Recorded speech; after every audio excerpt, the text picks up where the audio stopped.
Halo semua, di video kali ini saya akan membahas tentang tutorial penggunaan aplikasi App Info untuk membuat kuesioner. Nah, langkah pertama yang harus kita lakukan sebelum menggunakan aplikasinya adalah membuat rancangan kuesioner. Nah, tujuan dibuatnya rancangan kuesioner adalah untuk mempermudah kita nantinya dalam membuat kuesioner di aplikasi App Info-nya agar cepat selesai juga. Nah, di rancangan kuesioner sendiri ada 4 tabel yang terdiri dari question or prompt, field of variable type, field definition, dan field names. Nah, selanjutnya yaitu field of variable type. Field of variable type ini maksudnya adalah jenis atau tipe yang akan kita gunakan dalam question or prompt-nya tadi. Jadi contohnya ini question or prompt-nya kan judulnya saya membuat kuesioner tentang perilaku ibu terhadap kebutuhan gizi balita. Jadi field or variable type-nya nanti kita menggunakan title atau label. Nah, di sini field definition, maksudnya itu definisinya nanti keterangan-keterangan lainnya. Seperti judulnya tadi saya pakai label, lalu field definition-nya nanti saya akan menggunakan Times New Roman dengan font 14 di bold. Lalu di nomor responden ini ada pagar 2, maksudnya apa? Maksudnya nanti angka yang ada di nomor responden itu lebih dari satu angka. Jadi respondennya kan bisa lebih dari satu angka, seperti itu. Jika respondennya mungkin antara 1 sampai 9, jadi pagarnya ini boleh cuma 1. Jadi pagar ini menyesuaikan jumlah angkanya ada berapa ya. Maksudnya 30 apa? Di sini 30 maksudnya huruf maksimal untuk mengisi nama responden nanti hanya sampai 30 huruf, tidak lebih. Lalu di tanggal lahir dia menggunakan date. Nah, di field definition-nya nanti urutan date-nya itu yaitu tanggal, bulan, lalu tahun. Nah, yang lainnya juga seperti itu. Lalu field names. Field names ini seperti kode dari tiap question or prompt-nya. Nah, field names ini untuk setiap question or prompt ini nggak boleh sama, tidak boleh sama.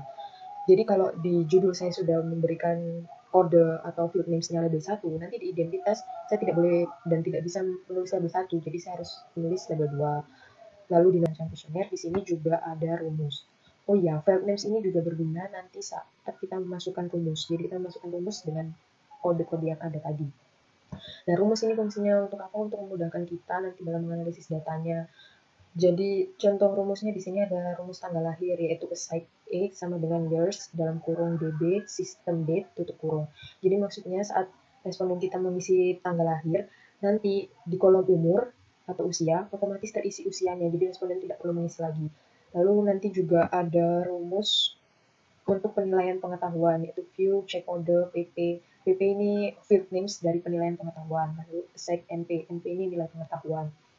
Jadi nanti seperti ini ya penilaian tindakan. Jika penilaian tindakannya diklik, nanti langsung muncul nilainya dan kategorinya baik atau kurang. Jadi fungsinya untuk masukkan rumus seperti itu. Nah, di sini saya memakai aplikasi App Info versi 354. Kita akan membuat kuesioner, jadi kita klik Make View. Nah, setelah kita klik Make View akan muncul seperti ini ya.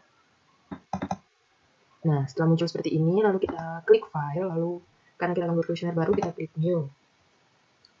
Lalu kita pilih tempat untuk menyimpan kuesioner kita. Saya akan menyimpan di local disk, lalu saya akan memberi nama kuesioner gizi 1. Lalu saya klik open. Nah, di aplikasi App Info-nya juga filenya diberi nama ya. Untuk di aplikasi App Info-nya namanya ini tidak dispasi ya. Jadi langsung jadi satu seperti ini. Nah, setelah itu akan muncul seperti ini kotak-kotak. Lalu klik kanan pada kursor dan akan muncul seperti ini. Lalu isi ini sesuai dengan yang ada di rancangan kuesioner kalian. Karena pertama kita akan membuat judul, jadi kita lihat di sini. Judulnya adalah perilaku ibu terhadap kebutuhan gizi balita. Lalu file of variable type-nya label atau title. Field definition-nya kita pakai Times New Roman 14 di bold, lalu field name-nya pakai label 1. Nah, lalu kita isi ya. Di sini kita isi perilaku ibu terhadap kebutuhan gizi balita. Nah, lalu font-fontnya ini untuk mengganti fontnya tadi. Tadi saya menggunakan Times New Roman, bold, size-nya 14, lalu klik OK. Lalu di tab-nya ini, nah di sini kita bisa mengganti, bisa teks, label, number, atau date. Tadi saya menggunakan label atau title. Lalu di field name-nya atau kodenya tadi saya beri kode label 1. Nah, jadi teman-teman, di field name-nya ini jangan sampai kelupaan ya untuk diganti, karena nanti tidak bisa diedit. Jadi sebelum klik OK, pastikan semuanya sudah terisi sesuai dengan rancangan kuesioner. Lalu kita klik OK. Nah, untuk memindahkannya atau mengaturnya bisa klik 2 kali pada tulisan ini atau kalimat ini, klik 2 kali, lalu tahan, dan kita bisa memindah-mindahkannya. Nah, ini juga bisa diedit dengan cara klik kanan lagi. seperti ini. Tapi untuk ini field name-nya nggak bisa diedit. Bisa diedit hanya ininya, question or from-nya, dan variable type-nya saja. Ini nggak bisa. Ya, kita klik OK. Nah, lalu kita lihat lagi selanjutnya, yaitu identitas responden. Nah, identitas responden sama seperti tadi, klik kanan. Lalu kita tulis identitas responden. Lalu ini tadi juga pakai label. Ini tadi diberi keterangan label 2. Untuk tulisannya tadi pakai Times New Roman bold 12. Oke, ya seperti ini ya. Lalu kita klik dan tahan untuk memindah-pindahkannya. Nah, karena sebelumnya saya sudah pernah membuat kuesioner, jadi saya akan menunjukkan kuesioner yang pernah saya buat. Nah, ini adalah kuesioner yang pernah saya buat. Nah, isinya sama dengan yang ada di rancangan kuesioner. Jadi ini question outcome-nya nomor responden, field out variable type-nya number, lalu pattern-nya ini pagarnya D3 seperti ini. Lalu field name-nya saya beri nama Nores. Seperti itu. Tempat tanggal lahir juga sesuai dengan yang ada di rancangan kuesioner. Lalu untuk pendidikan dan pekerjaan ada seperti ini pilihannya. Jadi setelah kita isi ininya sesuai dengan yang ada di rancangan kuesioner, lalu kita klik legal value. Setelah itu kita isi di sini pilihannya apa saja, lalu kita klik OK. Nah, seperti itu. Pekerjaan juga seperti itu. Lalu untuk kategori pengetahuannya, di sini kotaknya kecil ya. Jadi setelah kita isi semuanya sesuai, lalu kita centang yang range. Range ini maksudnya nilainya, nilai dari tiap soalnya. Nilai terendahnya di sini adalah 0 dan nilai tertingginya adalah 1. Jadi setelah kita centang baru kita isi nilai terendahnya berapa, tertingginya berapa. Nah, selanjutnya jika kalian sudah merasa space di bawah ini tinggal sedikit, jangan ditambah-tambahin lagi. Tapi nanti kalian klik add page untuk ke page selanjutnya, karena ini memang tidak bisa di scroll ya, jadi kayaknya sudah tinggal sedikit, kalian klik add page saja. Tapi sebelum diklik add page, kita save dulu page ini. Page pertama ini kita save dulu dengan klik file, lalu save atau CTRL-S seperti itu. Setelah itu lalu kita klik add page. Nah, ini page 2-nya, ini page 3-nya. Nah, di sini penilaian pengetahuan bentuknya seperti ini, jadi di field of variable type-nya kita pilih command button. Nah, oke. Lalu nilai pengetahuannya, tipenya number, pattern-nya 2. Lalu kita pilih di sini yang read only. Kenapa? Karena nanti kita hanya membaca saja kan, nilainya berapa, tidak kita isi kolomnya. Begitu juga dengan kategori pengetahuan, nanti dicentang yang read only. Seperti itu. Ini page 4, ini page 5-nya. Lalu jika sudah, kita klik view dan klik cek kode. Nah, di sini kita masukkan mana saja yang ingin kita beri rumus. Jadi yang ingin saya beri rumus kemarin itu kolom pekerjaan. Jadi yang sudah ada tanda bintang ini berarti ada rumusnya ya. Sudah ada rumusnya. Lalu DB sudah ada rumusnya. Lalu PP. Lalu ada NP. Jadi rumusnya ini sesuai yang sudah ada di rancangan kuesioner ya. Nah, contohnya tadi yang saya beri contoh DB kan.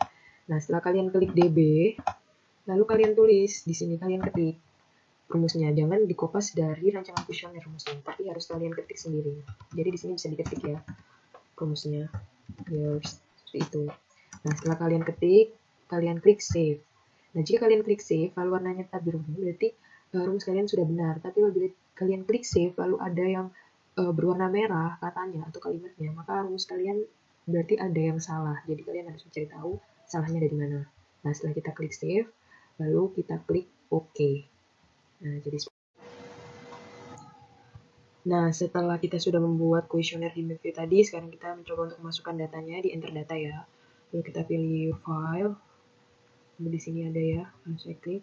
Nah, ini kita isi. Karena sudah ada 65 data, berarti ini adalah data ke 66. Lalu nama responden misalnya.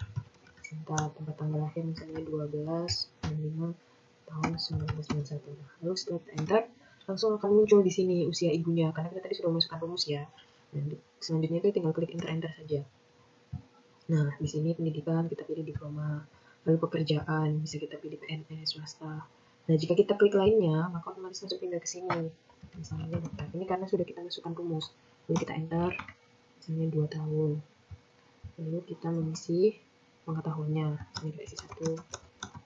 Langsung di enter saja ya. Nggak perlu diambil satu-satu. Nah, lalu kita klik penilaian pengetahuan. Nah, di sini akan muncul nilai pengetahuannya, lalu kategorinya. Begitu juga dengan sikap. Nah, setelah kita klik, akan muncul. Begitu juga dengan tindakan. Nah, kita sudah memasukkan rumus. Nah, seperti itu. Lalu kita save data. Nah, langkah selanjutnya adalah analisis data. Jadi nanti di sini kita akan menganalisis data. Di sini juga bisa untuk menghapus data yang telah kita buat. Nah, setelah masuk seperti ini, lalu kita klik import, lalu klik yang kotak ini. Lalu kita cari tadi di mana kita menyimpan kuesioner kita. Kita klik oke. Nah, di sini ya sudah tertulis, sudah terekam ada 66 data kuesioner yang telah terisi. Nah, untuk menganalisisnya, yang pertama kita lihat di menu statistik ini, kita pilih menu list. Nah, setelah itu kita centang yang call, lalu klik OK. Nah, nanti akan keluar semua data kuesioner yang telah kalian isi tadi. Seperti ini. Juga jawaban-jawaban dari pertanyaan yang telah mereka jawab. Nah, apabila di sini tertulis missing seperti ini, itu berarti ada data yang masih kosong atau belum kalian isi. Jadi, di list data ini kita bisa memastikan data yang mana saja yang belum kita isi.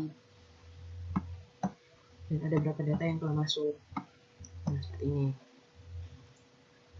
Nah, selanjutnya adalah kita pilih menu frekuensi. Gunanya untuk mengetahui frekuensi jawaban dari suatu variabel di kuesionernya. Nah, kita klik frekuensi ini setelah kita melakukan list data ya. Nah, setelah kita klik frekuensi, lalu pilih variabel yang ingin kalian tahu frekuensinya. Di sini, misalnya saya ingin mengetahui frekuensi KP, KS, dan KT. Lalu kita klik OK. Nah, di sini akan muncul kategori pengetahuannya. Yang baik frekuensinya ada berapa persen, yang kurang berapa, gitu juga dengan kategori sikap dan kategori tindakan. Lalu selanjutnya ada menu table. Table fungsinya untuk mengetahui hubungan antara dua variabel. Pertama kita klik table, lalu pada ekspor variabel, pilih variabel pertama yang ingin kalian ketahui hubungannya. Di sini saya ingin mengetahui hubungan antara kategori tindakan dan kategori sikap. Jadi di ekspor variabel ini saya pilih kategori tindakan, lalu di outcome variabel akan saya pilih kategori sikap. Nah, seperti ini, lalu kita klik OK. Nah, lalu akan muncul seperti ini. Lalu bagaimana kita mengetahui hubungannya? Itu bisa kita lihat di single table analysis. Nah, di single table analysis ini, misal semua datanya keluar angka-angka seperti ini, berarti pengisian data kalian sudah benar. Tapi apabila nanti ada datanya yang nol, angka-angkanya ada yang nol, maka pengisian data kalian mungkin ada yang tidak imbang. Jadi seperti itu. Nah, langkah selanjutnya adalah output data. Jadi setelah kalian sudah melihat ini, jika kalian ingin menganalisisnya, ini caranya tinggal kalian copy saja seperti biasa. Jadi bisa di copy ya. Di copy seperti ini, bisa pakai CTRL-C. Lalu nanti bisa kalian pindah ke Word seperti ini. Lalu kalian paste. Nah, di sini nanti hasilnya, hasil analisis yang ada di info tadi bisa keluar. Nah, seperti itu. Lalu, langkah selanjutnya adalah menghapus data. Jadi, bagaimana caranya jika saya ingin menghapus data yang telah ada? Jadi, kita pilih delete record. Lalu, di sini kita isi bintang ya. Di sini ada pilihan permanen deletion dan mark for deletion. Kalau permanen nanti data kalian akan terhapus secara permanen ya. Kalau di mark deletion ini nanti data kalian masih tetap ada, masih tersimpan, tidak terdelete secara permanen. Bisa di sini akan pilih yang mark for deletion. Lalu klik OK. Nah, OK. Nah, di sini masih tertulis 66. Sekarang coba kita cek di read import lagi. Kita masukkan.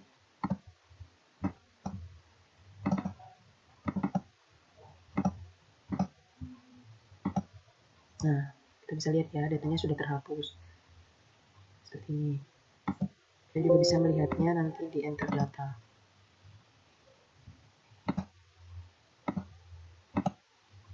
Nah, jadi seperti ini. Nah, tulisannya itu sudah terdelete. Kalau kita pilih mark nanti, masih bisa di undelete data kita. Masih bisa kita undelete. Kalau kalian pilih permanen, maka sudah tidak bisa di undelete. Jadi, data kalian sudah benar-benar terhapus. Kalau ini tidak benar-benar terhapus, masih bisa di undelete. Jadi, seperti itu. Nah, sekian tutorial info yang bisa saya berikan atau saya sharing kepada teman-teman. Kurang lebihnya, saya mohon maaf. Terima kasih.